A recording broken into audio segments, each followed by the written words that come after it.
We are finally moving into the 20th century. I am so excited. And as you can see from the very first slide, this artwork is very different from anything that we have seen so far. Impressionism, here is an image that is considered the first Impressionist painting. It's called Impression Sunrise. That's this painting on the left. And it was painted by the French painter Claude Monet in 1872. The painting on the right-hand side is by the American painter Jean-Michel Basquiat in 1981, and it is called The Irony of the Negro Policeman. So right away, you can see that there are actually some similarities, I think, between these two paintings. If I were to do a compare and contrast, I'd be able to draw some comparisons. There seems to be a clear interest in color, in different shapes, right? In contrasts, and even in brush stroke, and in maybe energy and movement. There are some similarities, but one of the major differences would be content. The concept behind the painting, the intention of the paintings is incredibly different. So the painting on the left, the intention of it was to get a fleeting moment of a sunrise, right? This sunrises happen very quickly. They seem to start and end in an instant. And that is sort of what Impressionism is all about. It's about trying to create a painting in the moment, as it feels in the moment, the colors and the textures and the light. And then this painting on the right-hand side by Basquiat is a political statement about racism and policing in New York City in America in 1981. So the intentions behind the two paintings is what the real contrast is between the two, besides the fact that they are more than 100 years apart. All right, so let's dive into this PowerPoint. We're going to talk about Impressionism in 1870s France. Post-Impressionism follows after that, 1890s France. We will also touch on photography, which was created and invented during the early to mid 1800s. Then we'll go to American modernism, 1950 to the present. And we'll see that it's really hard to define American art after about 1900, just because there is a plurality of styles all the way to the 21st century. We'll look at Impression Sunrise by Claude Monet from 1872. We'll look at the inventors and artists of photography. Two names are listed there, Niepce and Daguerre. We'll look at a painting called The Large Bathers by Paul Cézanne from 1906, a painting from 1954 by the female artist Toni Lasselle called Climate of the Heart, and we'll look at Jean-Michel Basquiat's painting Irony of a Negro Policeman, 1981. I actually think we have a different painting by him for the last slide, which is called In Italian, and it's from 1983. But first, how did we get to Impressionism? The last PowerPoint ended with this painter, Edouard Manet.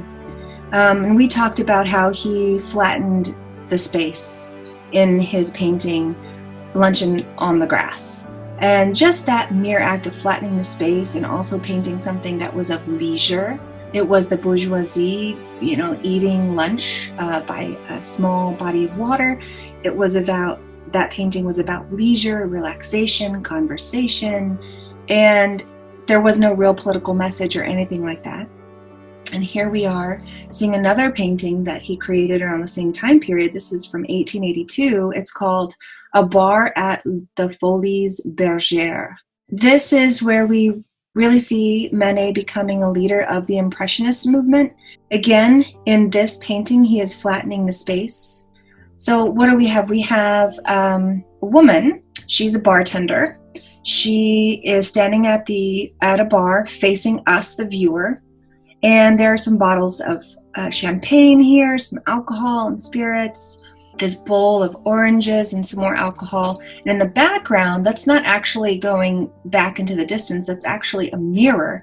How do I know it's a mirror? Because of this reflection of these bottles right here, as well as this reflection right here of the back of the barmaid, or the bartender. But something is not quite right. We know that we're looking at a reflection, but it seems to be painted at different angles. We, the viewer, are looking at her straight on, straight ahead. You can almost imagine if you were to take the background out, that would work out perfectly. It's one-point perspective. We have the bar in the foreground, and we have her. But as we move into the background of the space, and you can see the bottom of the mirror right here represented by this sort of goldish stripe. That's the bottom of the mirror, and then the mirror extends upwards. We see her reflection, the reflection of her back in the mirror, but that's not where that reflection should be in reality, right? The reflection should be directly behind her, but it's not. Is the mirror tilted at an angle? Is that why it's different? I don't think that quite explains it either, because we are represented by this man who is seen in the reflection as well. He is the one looking at her.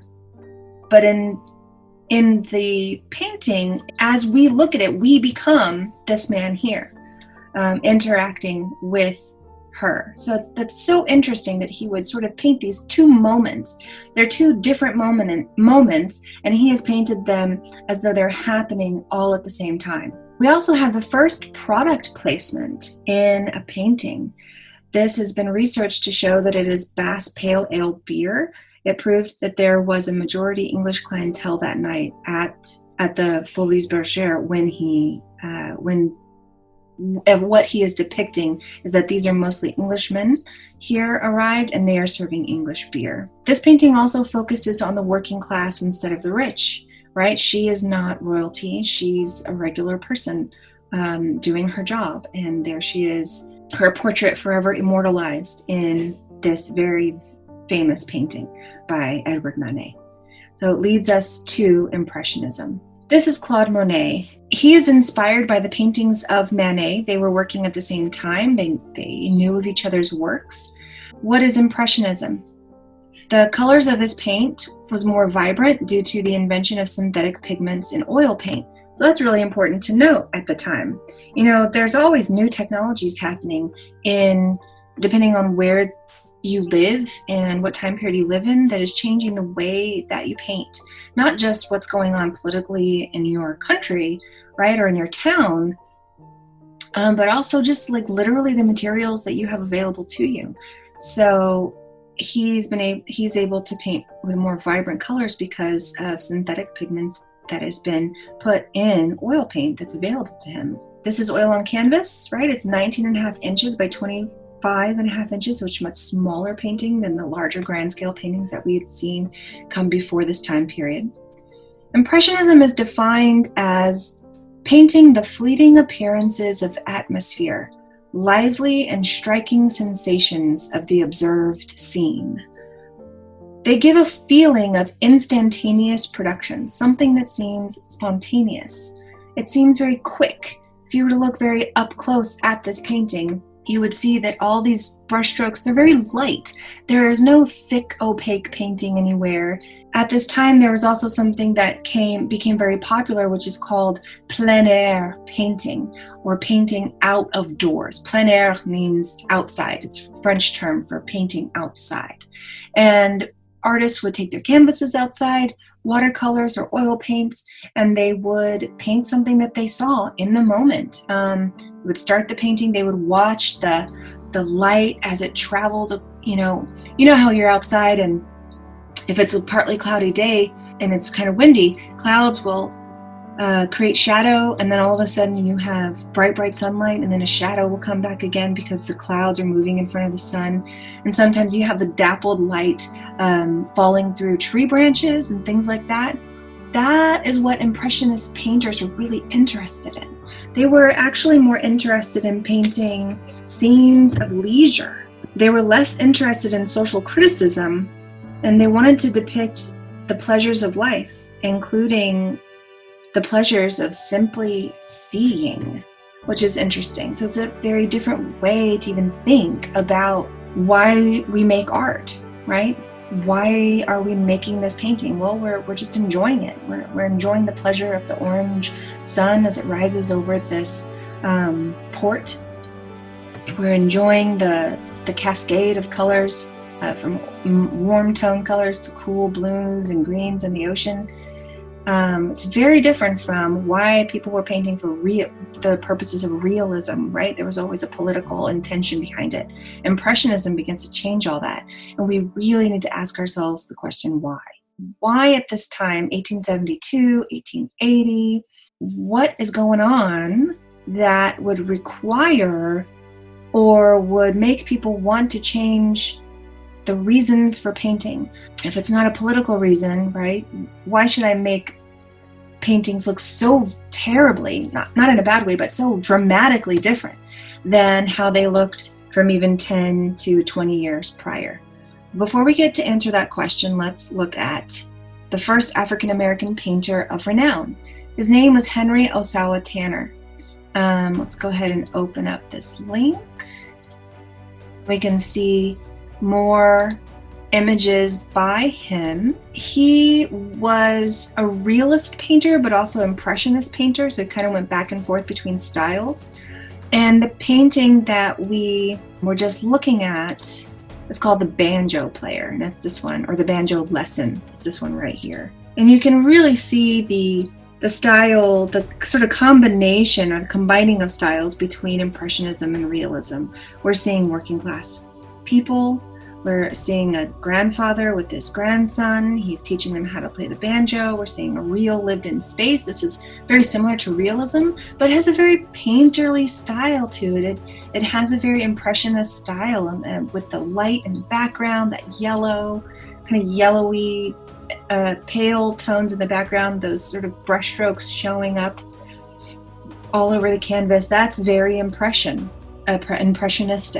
style. So we have a combination of styles. And he was a really interesting person. He was born in Pittsburgh in 1859, and he died in Paris in 1937. A lot of his work was religious in theme, but basically, when you learn a little bit about him, he was born right at the time of the Civil War. The Civil War just was beginning in 1860 to 1865. So as a child, he was born in the North. Pittsburgh is in the North, so he was not born into slavery. He realized that his life was, as he was able to study painting in Paris at a young age, he decided to stay there because his life was so much better for Black people in Paris than it was in America for African Americans. And so he decided to stay in Paris and stay in France for the rest of his life, until his death in 1937. This next slide is the case for Impressionism. You are going to want to take time to watch this video. There is so much artwork that people at the art assignment from PBS Studios that they go through. So many different impressionist painters and styles throughout the late 1900s and into the early 1900s. You really want to spend some time watching this video just to enjoy all of the artwork that I don't have time to show you in a simple PowerPoint. And it starts off with Impression Sunrise. Be sure to spend 13 minutes watching the case for Impressionism. It will really inform you a lot that I couldn't fill in this PowerPoint. So the question I asked earlier when we were on this slide, why Impressionism? Why did things change? That is the question that they are going to answer in this video. But a quick answer, right, if I had to give you an answer sort of fairly quickly, would be photography. Photography and industrialization. One could argue that the industrial age led to all the fast-paced changes in the art world. Commerce and ease of travel to and from Europe to the United States brought with it new ideas, concepts, and ingenuity in all facets of life. Photography was invented in a couple of different of inventors for photography. The first one is Joseph Nicephore Niepce, Beginning in 1816, he had various successes creating photographs, but all were destroyed by overworking and experimentation, because photography didn't really come out of art. Photography came out of science and chemistry. So it's interesting to note that. In 1827, he created the first permanent photograph that was created and preserved in 1827. What he did was he coated a metal plate, a pewter plate, with something called bitumen. He put it in his camera and exposed it to light for 8 hours. And here is a similar image to the results that he got. He rested this metal plate next to his window, and he was on the 3rd story of an apartment building. And so what we're seeing in this photograph here is what he saw out of his apartment building. Here is one rooftop here. There's a tree and a land, sort of a horizon line, another rooftop here, and this is the other side of the building with another extended rooftop. This right here is a positive of the negative that he would have created. So his original image is actually a negative, and it's on a small little pewter metal plate that can actually be seen in Texas. It is at the University of Texas in Austin. It is preserved, so you can still see the original plate and everything. They keep it underneath the velvet cloth and in the dark, so that UV light cannot degrade the image any further. This that we're seeing right here, this image, is actually a positive created many, many years later, after the technology was available to make a positive from this metal plate negative. There was another inventor named Henry Fox Talbot in 1835. He created the calotype. It's also sometimes called the photogenic drawing. The photogenic drawings, when done with a camera, created a negative, which is what we are seeing here. You would sandwich the negative between glass onto a separate piece of paper that was coated with the chemistry, and you'd put it into sunlight and basically make an exposure and then pull it apart, and what you'd end up with was a positive on the other piece of paper. And it created these types of positives. The problem was that they never really were very sharp, because the paper was always this sort of handmade paper. It had a lot of texture in it, and the images could just never come out incredibly sharp. But then, in 1839, this man named Louis Jacquemart de Daguerre, he was a well-known painter and printmaker in France. He created he named it after himself, the daguerreotype or daguerreotype, depending on how you want to say it. And this was an incredibly difficult process to duplicate, although people did. It was a process that was a worldwide sensation, even though it included things like mercury in order to create the final image, which is pretty crazy because mercury is very poisonous. But it produced highly detailed and permanent images on silver-plated copper sheets. And there's another video for you to watch where they go through this process with you, so you can see how they created it, how small the daguerreotypes were, what daguerreotypes look like, how they feel and look in your hand. It's a really special photograph or daguerreotypes that were created at this time. Through more experimentation, the exposures could just be a few seconds, so you could actually take portraits of people that were very highly detailed. This one is from 1850. Let's look at the next slide, which shows us a few additional images. This is a daguerreotype of Frederick Douglass in 1855. Frederick Douglass was a Black scholar in the United States who was a proponent of abolitionism. So you can read a little bit more about him here through this link. And then this image on the right, I just found it. I thought it was really highly detailed. You can see if we were able to zoom in, we'd probably be able to see, a lot of details on this figure here, details in this banner. Some parts are really, really sharp, you'll notice, like this man's face, but then the one next to it is kind of crazy looking and like kind of ghostly and odd. And why is that? Well, it's because the exposures were kind of long. In photographs, we have to have a very, very quick exposure, meaning in order to get something sharp in a picture, you either have to sit incredibly still or you use something called a fast shutter speed. And the shutter speed at this time would have been a couple of seconds. So in order to get an incredibly sharp portrait like of Frederick Douglass, he'd have to sit very still. They had these contraptions that would actually go underneath your coat and hold your neck in place so that you could sit as still as possible for, the 3 to 5 seconds that you would have to be still. And that's why people didn't smile in old photographs. The exposures were too long. Sometimes it's just as simple as that, as why, to answer, why people didn't smile in portraits, or why there's like slight blurriness in a person's face or something. It's because of shutter speed and motion blur. So that's about what we're going to cover in terms of photography, just those first few names. But they made the biggest transition and one of the biggest changes in the art world. Why in the world would we need a portrait of a king being, during his coronation, of a pope, of royalty, if we can take a photograph of them that is incredible, that has depth and personality? No, it's still not in color. Color photography doesn't come around for another 50 or so years. And to the public, it doesn't come around until about 100 years later. But it really changes the reason why you make an image.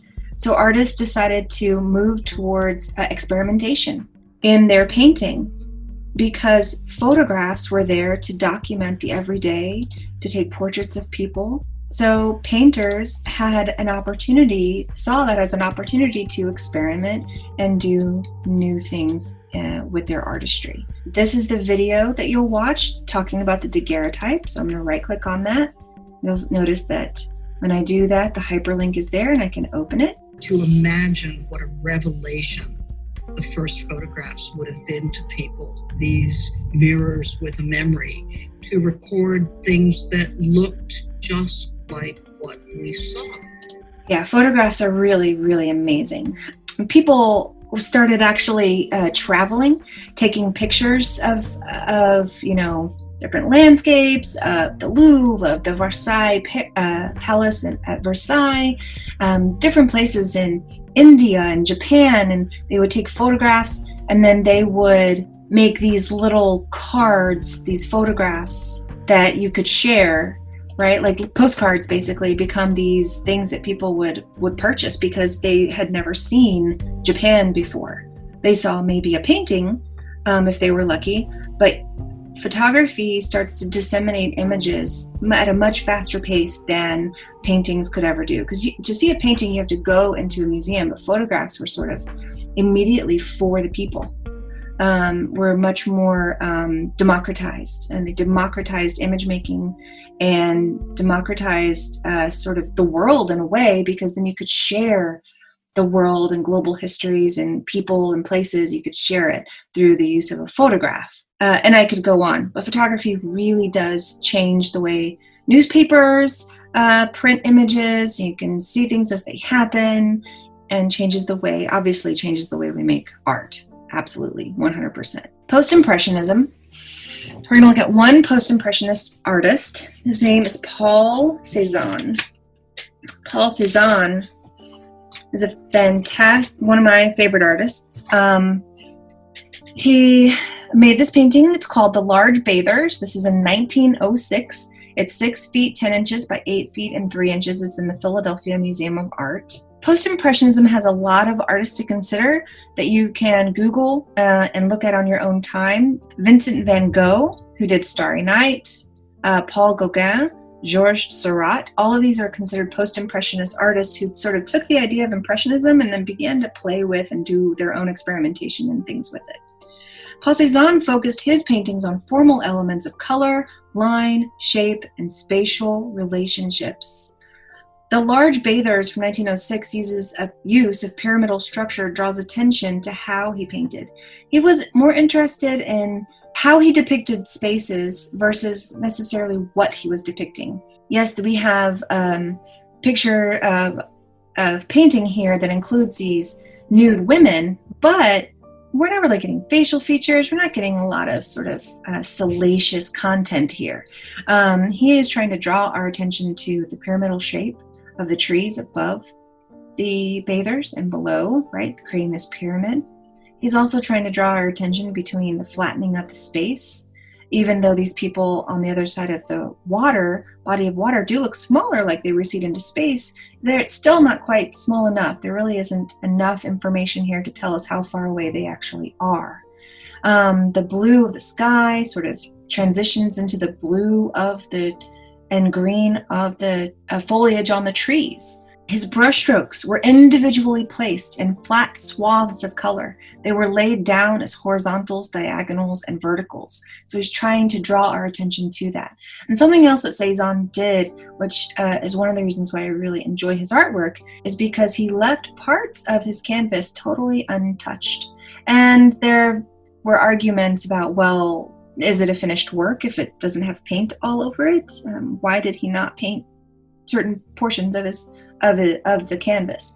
And to me, it looks as though he was trying to draw attention to his brushstrokes, to the colors that he's using, to the textures of the brushstrokes, and how the color of the canvas itself can become a highlight and still draw attention to the shape of the body. All of that becomes more important than the content of the bathers themselves. How we paint, why we paint, colors, those formal elements are what he is trying to draw our attention to. Simplification of the human body and emphasis of shape takes us to the 20th century. That leads us directly to this image. Look at this collage and drawing on paper. It is flat. It is about shapes and textures, line. It is all about formal elements of art, right? Georges Braque lived from 1882 to 1963. Pablo Picasso invented Cubism along with the artist Georges Braque. They worked together between the time period of about 1908 to 1910. It was just a couple of years. During that time, they worked very closely together, and even so much so that some of their artworks look incredibly similar to one another. Much of the 20th century artwork can be attributed to or inspired by Cubism. Cubism is where you break down form and reconstruct it. Braque's work throughout his life focused on still lifes and the means of viewing objects from various perspectives through color, line, and texture. So it's a real direct relationship between what Cezanne was doing to what Braque is doing at this time period. While his collaboration with Pablo Picasso and their Cubist works are best known, Braque had a long painting career that continued well beyond that period. Braque sought balance and harmony in his compositions, especially through papier collé, or collage, which is a pasted paper collage technique that Picasso and Braque invented in 1912. Braque, however, took collage one step further by gluing cut-up advertisements into his canvases. This foreshadowed modern art movements concerned with critiquing media, such as pop art. So you can kind of draw a line between Cubism and later styles of art. And the example here is pop art, which doesn't come about until about the 1960s. He was a painter, sculptor, collagist, and mixed media artist. Here's a painting by Braque called The Clarinet. He used an oval canvas to not be restricted by the corners of a typical canvas. He incorporated real sand to create dimensionality. Parts that look like dark underlines act as planes to give the painting an overall feeling of flatness. And muted tones are a part of a desire at the time for a sense of reality. So somewhere in here, we have a clarinet, and then it begins to break down into its parts. We see the table that the clarinet is lying on. We see these curvilinear lines here, these organic lines, geometric lines, things that remind us of sort of this other parts of musical instruments. I'd say this is part of the clarinet here, and this sort of reminds me of a violin or something else that is a musical instrument. There are many, many, many new styles and forms of art at this time.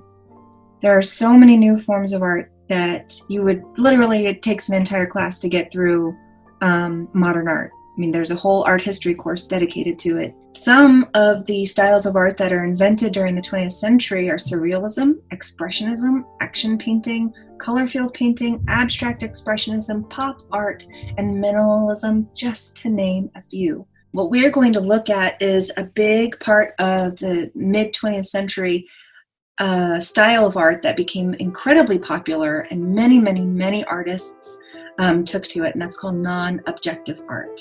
Non-objective art. It combines both geometric and biomorphic shapes and lyrical color combinations. And I think that this is a great example of non-objective art right here. This is an artwork by the female artist named Toni Lassell. She's an American painter, and she did non-objective and abstract paintings. So let's define abstract paintings. We haven't really seen anything that was strictly abstract until this painting. You can say that certain paintings have abstract qualities to them, right? Like the Brock painting here of the clarinet. It is a form, right, of the clarinet that has been abstracted down into its pieces and its parts, right? Focusing on color and texture and line and shapes and playing with space and the flattening of space. But it is still recognizable as wood pattern, right? As fingers playing a clarinet, as the actual clarinet shape, or those little metal parts on a musical instrument that tunes it or something. I don't know what they do. But it's recognizable. Abstract art is not recognizable. And non-objective art really just focuses on shapes and color without real content, without real relation to anything in the world. Now, if you look at this painting called Climate of the Heart, right? I mean, she, as the artist, is putting in some kind of interpretation, some kind of intent through the title, Climate of the Heart. The climate is cold. The climate is feels big sometimes and feels small. It's made up of various different ideas and feelings. I don't know. I'm just interpreting it as I look at it, right? Based on the title that she has given us. But when we look at it just for its formal elements, it's very clear that there's no horizon line, there's no sky, there is no recognizable building or person or body part or anything like that. The way that you look at it and the way that you interpret it is about, your perspective and what you bring to the artwork. It is not in the actual painting itself. It's oil on canvas, it's large, it's 48 inches by 34 inches. She is considered a Texas artist. She wasn't born in Texas, but she ends up in Texas. She studies in Texas, in Dallas, I believe. She has a very illustrious career painting non-objective art for the rest of her life. And her goals in her artwork were to emphasize shapes, colors, and flatness, and to achieve perfect balance and harmony. All non-objectively, right? Without any reference to objective reality. It's just shapes and colors. So I think that is really important to know about her, and realize that many artists were working in this same style during the mid-20th century, 1950s, 1960s, and so on. This is a video created by the San Antonio Museum of Art for a show of Texas women artists who were influential abstract artists, and it's on view now. You can click this link here by right-click, choose hyperlink, and open, and you can watch that and get sort of a quick overview of the show that's on right now. It's just so ironic, I guess. I don't know if it's ironic or not, but it's unfortunate for sure that this show is on view and no one can go see it because all of the museums are closed right now. But that's the reality that we live in. So I posted it here so that you can get your own glimpse at some of the artwork in that show, which is really cool.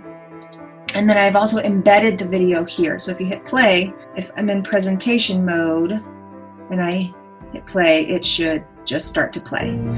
Okay. So now we're moving on to postmodernism. Postmodernism is a whole other style of art that comes after the 1950s, 60s, and 70s. I have to share with y'all some of my favorite artists, right? Or else, what's the point of being an art teacher? So Jean-Michel Basquiat he is another really amazing artist from the late 20th century. He was born in 1960 and he died in 1987, so he lived a very short life. He died at 27, very tragically. He was raised with a really great education.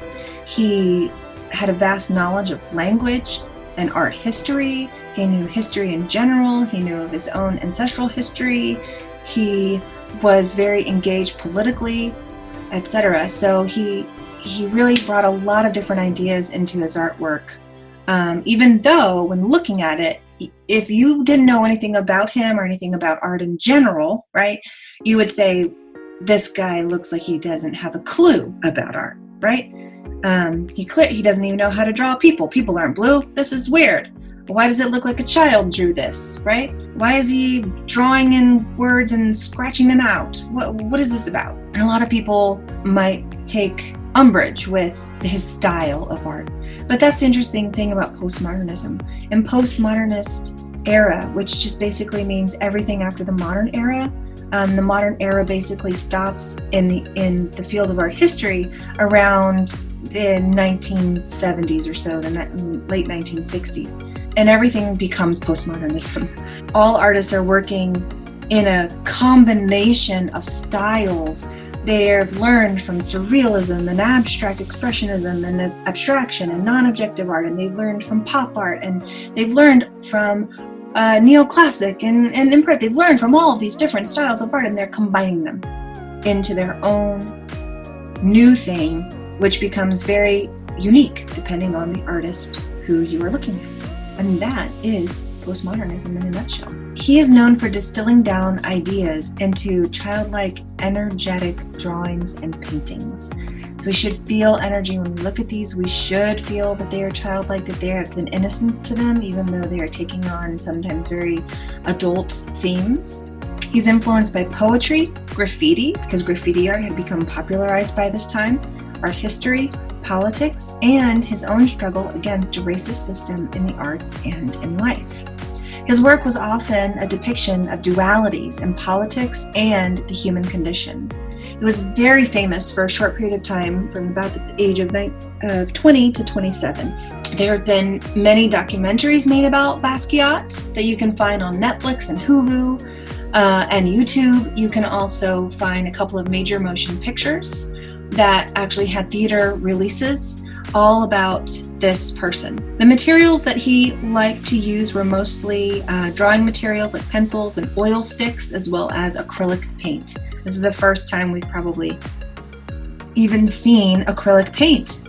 Acrylic paint is an invention of the 20th century. It is a synthetic paint that wasn't available to anyone until the 20th century. So keep that in mind as you are thinking about acrylic paint, oil painting techniques, frescoes, etc. Think about the time and the place in which of the art that was being made. Last little thing about Basquiat is that he was homeless for a little while. That's part of his history. And he made street art. He would go into cafes and he would paint on or make little drawings on napkins and leave them, or he was a street artist. He would make graffiti art, sort of in the same exact style that you see here, around the streets of New York.